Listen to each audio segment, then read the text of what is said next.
3, 2, 1.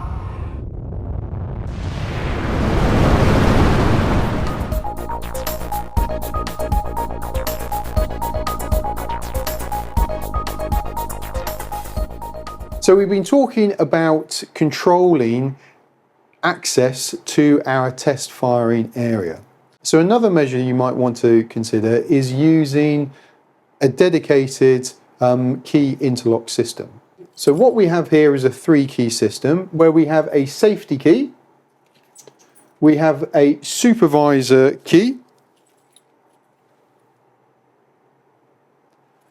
and we have an access key. What that allows us to do is it allows for 2 different team members to have these 2 keys. So one which would be designated the supervisor and one would be designated the test cell access member. So what would you would do to gain access to the test cell is insert the 2 different keys, and then it allows you to unlock and take out the safety key. So the person then going into the test cell would take the safety key with them, okay, which ensures that the door can't be locked whilst they are working inside.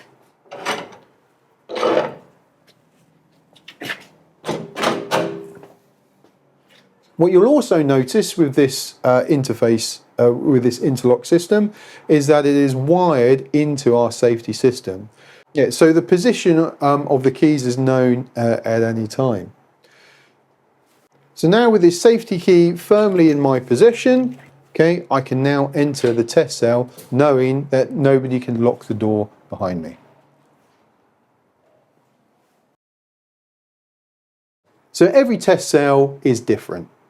You may have open air test cells where you are test firing your rockets over a large open area.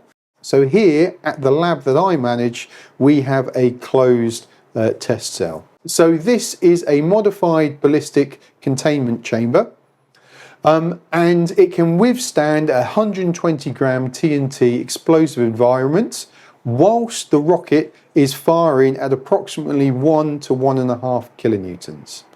That is effectively whilst a reasonably sized or a medium sized engine is firing, getting 2 hand grenades, setting 2 hand grenades off, and you'll still be okay standing on the outside. So this is how we manage the risk of defragmentation, okay, and effectively control the area to ensure people do not get close to the very hot rocket engine and rocket plume. There are other ways of controlling that, and which we have discussed previously: stewards, barriers, fences, areas that are cornered off. But it's important that when you're doing your analysis of your test area, you take into consideration the explosive environments, and you always look at the worst case scenario.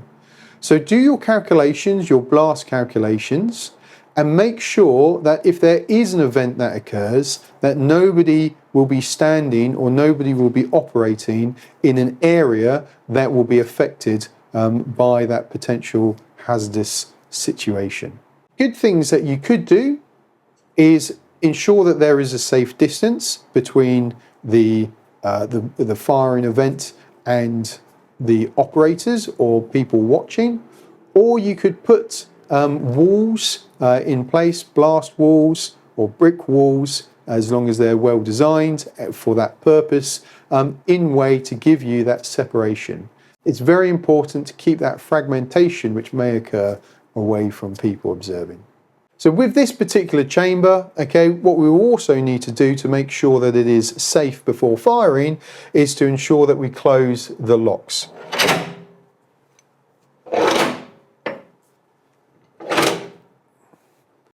Now with the bolts in place, it conforms to its blast rating. One of the other things that we have to consider in our test chamber is the heavy door. So it is a crush hazard, and one of the things that we have to be wary of is when we have the extractor system working, it creates a negative pressure within the test cell. So when the door gets to about 10 to 20 centimetres away, it will close by its own accord into the chamber. So if you have your hands or anything close by, then you need to be wary of that. If you've enjoyed that video, then please like and subscribe.